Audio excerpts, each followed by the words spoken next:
Your information station, WTIM. Welcome in, WTIM, your information station. I'm Tim Zalabak, your host of the WTIM Morning Show. Thank you so much to the sponsors that make it all possible. People's Bank and Trust, where they put people first, and Landmark of Taylorville, where you always do better with Landmark. In studio now, we have Chief Deputy Jim Baker of the Christian County Sheriff's Office. How are you today, Chief Deputy? I'm great. Good morning. How are you? Good morning. I'm doing super well. And we got a cool topic to start off with today. It's National Telecommunications Week, this week, April 14th through the 20th. And just recently, I was at a Taylorville City Council meeting where dispatchers were recognized, and it really just put it fresh back into my mind how important these individuals are. I mean, take it from here. What are we really recognizing this week? Yeah. So basically, National Telecommunicators Week is recognized April 14th through the 20th. And that's nationwide. And it was basically started by a lady by the name of Patricia Anderson in 1981. And she worked for the Contra Coast County Sheriff's Office in California. And she wanted to recognize the work they do, and how stressful the job is. And then again in 1994, President Clinton signed a proclamation, and it was 66-67, declaring the second week of April every year as National Telecommunication Week. So it's just a way that, you think of the guys out there working on the road, every police officer on the other end of that, their goal is to go home safe at night. And part of that lifeline, or part of that communications to make sure that happens, relaying that information, not only on, you think of bridging that gap from the person that calls in who's in dire need of help to the officer on the other end, transmitting back what's going on. And, a lot of times things like that are overlooked on how stressful that job is. Oh my God, yeah. We hear about PTSD and in law enforcement dealing with a situation, but we've come to find that when we have a critical incident, we like to bring dispatchers in because it can be really emotional. Everything from, you can only imagine answering the phone and you're trying to be the glue to keep that together. And the dispatchers do a great job with, you may have somebody with a death of an infant or a traffic crash where the other person's looking at their, loved one that's critically injured, and they have to walk them through that, keep them on the line. Sometimes they walk people through how to give CPR, and to do CPR till help arrives, or maybe deliver a baby. There's just all kinds of, just like law enforcement, you never know what they're going to get into. Without a doubt. Yeah. Like sheriff deputies, like officers out there, they're dealing with people on their worst days always. When the phone rings for a dispatcher, they're always going to have to be prepared to deal with someone's, like I just said, their worst day. And you just mentioned right there that I never even thought about. Those dispatchers could be dealing with these mental health episodes the same way officers might with PTSD. Talk to me a little bit about, is anything offered to them in the same way that police officers would have access to? Yeah. So like I said, we offer, there's ongoing training that they do. And then whenever we get into a critical incident, they're brought in and talk to, there's a whole group of people that'll come around and talk to people to basically do a debriefing or it's amazing how a lot of times, even police officers, the change of mind of, it's just part of the job and you hold it in. You can see an emotional change when people just to hear somebody else getting it off. You think of the veterans that come home from war, they held it all in. Now we get them mental health help, officer wellness, and I'll call it dispatcher wellness. We want to get those people involved with just hearing themselves say and relive the moment helps them cope and move on with some of the things that they have to deal with. So it's really important. And, for that reason, I'd like to take the time to just recognize some of the dispatchers by name. We've got Kim Curl, that's our 911 director. And then we operate with Michael Fisher, that's the TC supervisor, and Nick Crispin's a TC supervisor, Lucy Weddle, Justin Wood, Zach Longden, Jamie Moore, Brad Jackson, Hannah Jackson, and Ben Risley. And then we also have part-time Deanna Thompson, JP Ping, Luke Mullen, and Emily Harder. Those folks work extremely hard and do a great job, making sure that the needs of the community, when you call, they're there, and then also the guys working the road. I thought it was really great that during this week of Telecommunicators Week that we had several local businesses that do everything from drop off sweets and treats to Legendaries on the Square provided meals while they were working. Arby's done the same. There was a company called Air Methods that basically oversees a lot of your air vacs. They provided a meal, as well as Sigel Fire Department in Shelby County. So they all provided meals and brought in treats and baskets and stuff like that to basically, recognize the folks that sit behind that oftentimes are, in the backlight. Absolutely. Those dispatchers, they need their flowers. They really need their recognition, like you just said right there. And talk to me a little bit about the communication between officers, deputies, and those dispatchers there. I'm sure at this point, you could almost call them friends. You probably hear from these dispatchers quite a bit.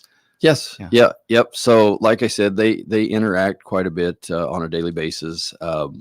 And I guess I've got an analogy that for me, as the chief deputy, it's kind of like being in a marriage with, it depends on how many people's in your building, but 30 other people. Sure. Those people that work together have to know, they can tell just by, you can talk to a dispatcher, and looking back when I worked the road, they could tell when I was in what I would call a high stress situation. Right. You learn that person's demeanor, and it goes both ways. If the dispatchers have a stressful call, it's one of those things that the deputies can recognize that through their voice. And then when they go down and visit, you can see it in their body language, and they just, they try and work really side by side with some of that. So you think about it, a call comes in, the dispatcher answers it. They've got to work their way through that call. Not only is it multitasking, listening to this person highly upset who's pouring their emotions out of what's going on, but they've also got to take the correct information, make sure we get a call back in case it's a disconnect, and then dispatch the emergency services, whether that's fire, EMS, or law enforcement, to those locations, and then immediately switch and talk to a deputy out on the road. And our dispatchers dispatch for all the small villages and everything, small towns, fire departments, volunteers. And so then, like I said, they'll get that information out, and that communication comes back with law enforcement. There's a lot going on. We currently operate at minimum 2 in the room at all times, and oftentimes we've got 3 that cover for Shelby County. You bring up being so in tune with the officers. It's just tone of voice. These dispatchers have to be just aware of so many different things. And I often see those social media posts of dispatchers on the phone with someone fully, engulfed with emotions, screaming, pouring their heart out, like you said, because once again, they are dealing with something that they're probably not going to have to deal with again. The dispatchers just have to be so careful. The comments often are mad at the dispatcher, but they're just trying to get down the pertinent information to get someone out to them. Speak on that a little bit on what they're talking about. Over the years, been standing down there and you socialize with them, and you hear the call come in, and it's hard to conceive, to realize, why is it that the dispatchers are asking, okay, I've got that, can you tell me your information? Is this person doing this? That person on the other end just wants help. They're in a traumatic, life-altering event. They want help now, and they can't figure out why we're wasting, in their mind, they're wasting time. Okay, can you go ahead and give me your phone number? And you get the, well, what? My phone number doesn't matter. And they'll scream, you need to get somebody here now. But the problem is, it's important, and to convince people we need to get all the pertinent information and dealing with their emotions at the same time. Without a doubt. So many things to keep on track for dispatchers here in Christian County, across the United States. The work they do is truly unsung, and it's just so important. Anything else to note here on National Telecommunications Week for this week, Chief Deputy? No, I just, we really want to thank the job that they do. And at any time that, you see them, a dispatcher, it's kind of like law enforcement or military. Every time we see military, I thank them for their service. If you know a telecommunicator, let them know that you appreciate them and what a great job they're doing. Without a doubt. And before we take our short time out here, any promotions you want to talk about today? Yeah. So internally, we've had some unexpected. We had two um, two openings that come up in the sheriff's office that created some hiring and movement within command staff. And recently, we have promoted Deputy Stephanie Ryan to a day shift lieutenant. She's got 20 plus years on the road as a deputy, so she was promoted to a lieutenant. Deputy Voorhees became the sergeant on afternoons, and Deputy Sergeant Anthony Telford became an investigator.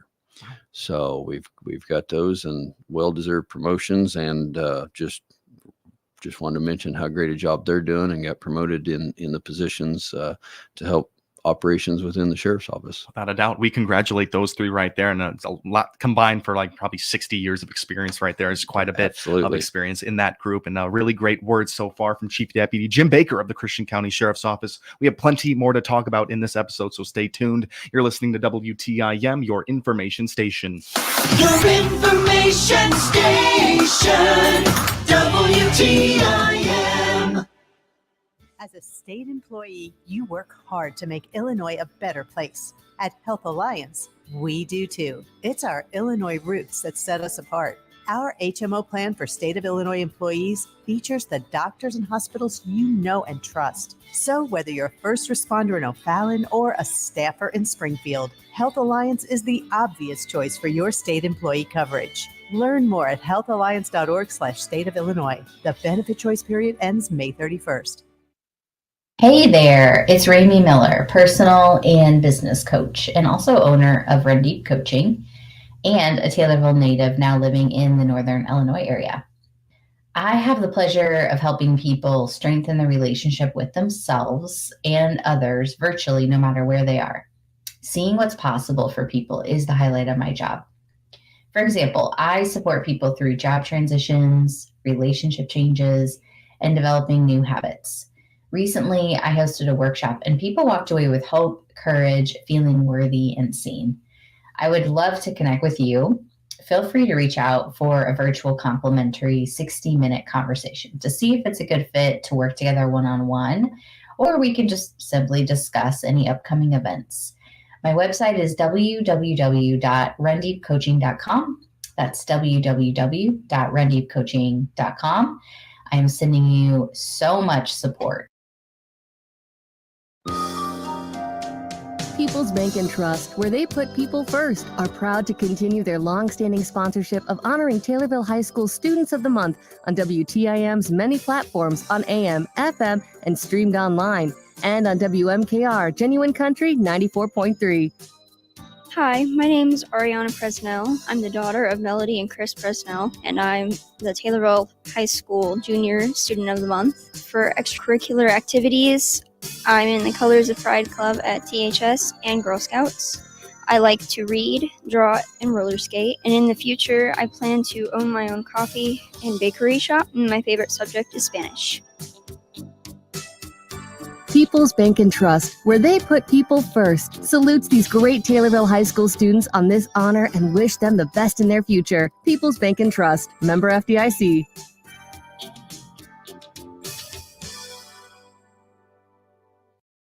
With over 8 hours a day of agriculture programming weekdays and 2 hours on Saturdays, WTIM AM, FM, and online is your ag information station. Listen by tuning in on air or online, and listen to WTIM Ag podcasts anytime. Over 50 years and 3 generations of legacy serve you at Dale Williams Trucking in Fillmore. From agriculture to road construction hauling, they do it all. Find out how they can help you. Click their icon above the weather on TaylorvilleDailyNews.com. Your information station, WTIM. And welcome back to WTIM, your information station. I'm your host, Tim Zalabak of the WTIM Morning Show. Thank you so much to People's Bank and Trust, where they put people first, and Landmark of Taylorville, where you always do better at Landmark. They sponsor these conversations on the WTIM Morning Show. We have Chief Deputy Jim Baker of the Christian County Sheriff's Office. That for some promotions with the sheriff's office, but with promotions comes new hires here. Chief Deputy, take it from here. What do we got with new hires? Yeah. So, like I said, mentioned in the first episode, we had some unexpected openings within the department for hiring. We spent the greater part of the last part of the budget last year convincing the county board to, when I say convincing, working with them to get us an additional deputy. And it was great. They was all for it. It was allocated. However, as you try and get somebody filled, we hired a gentleman in Pana native by the name of Isaiah Weddle, who's been in the academy for the past 16 weeks and graduates this Friday from Macon County Law Enforcement Training Center. He was one hire. And then the other hire was a gentleman by the name of Jed Davis in the Palmer area. Those two were put on. And of course, now I do want to mention, they're wrapping up their training. Mr. Deputy Davis is out on his own working the night shift, and soon to hit the road would be Isaiah Weddle. We currently, as long as dispatch is just real quick, we are continuing to take applications not only for deputies working the road, but as well as we've got an open application for that, as well as dispatch too. So always constantly, moving forward with new hires and, promotions and hiring. And we, like any place, we will have people retire or take different jobs, and it creates openings. And so it's a great career and taking applications. Chief Deputy Jim Baker there, keeping us up to date on the new hires with the Christian County Sheriff's Office, and maybe some opportunities for some very interesting work either within law enforcement, dispatch, whatever it might be. Some great opportunities there. Now, Chief Deputy, in our last just about 3.5 minutes here, I want to jump into something that we've been reading. Many search warrants executed across Christian County for a multitude of reasons. So you can kind of take it from here. This is going to lead us right into our next conversation. Yeah. So the past several weeks, we've acquired and executed well over 5 search warrants. We've got a few more that we're currently working on, and those search warrants resulted in a multitude of arrests, to include things like unfortunately a child pornography case, child grooming, a weapons violation involving a juvenile, and then even as much one search warrant rolled over into some promoting of prostitution. So we've got all that through, acquiring intel and stuff like that. Everything from when we do these search warrants, we get the information, we follow up on it, and it takes multiple months to get all your ducks in a row to be able to then acquire a search warrant. And you want to make sure that all your intel that you've got is accurate, and you swear to that to in front of a judge that it's true and accurate. The biggest thing right now with search warrants that it feels like we're always struggling to get those search warrants. And like we discussed during the break, we've got a new hurdle that we're going to be trying to, that our backs will be against the wall here with this next one, just like getting through with the Safety Act. Now there's one that's hot off the press from last night. Okay. So as we're talking about this from last night, when you bring up HR 4639, and we're really sending out the call today to the listeners voting no on this piece of legislation. Talk to us about what this legislation brings. Yeah. So just as of this morning, I received information from the Sheriff's Association that there's a new bill going through and this is at the federal level, that the HR 4639, I'd encourage everyone to do your due diligence there and read up on it. But basically, there's a letter going out from the Sheriff's Association that we'll be posting on our app and on the social media page that urges people to contact your senators. It being, right now you've got Duckworth and Durbin that we urge you to strongly urge a no to. And you can do that by reaching out to them, no to S, and this is Bill. It's the HR is 4639 at the federal level, but the recognition of it's going to be no to S 2576. And what that's doing is basically, if you can imagine, when you gather intel with things from everything from terrorists to child pornography to a faith worshiping threat to a school shooting, this bill is going to basically choke down and resist and basically handcuff law enforcement from being able to gather intel even after an arrest is made into their devices, phones, computers. And if you can think of, to stop a terrorist threat, terrorist or a drug cartel is going to have the right to not have their phones or their computers looked at. And that's basically the meat and potatoes of this bill. I'm so happy you got in those words there, as we are just running out of time now, Chief Deputy. But in a summary, it's making it harder for you, police officers, law enforcement, to do your jobs effectively.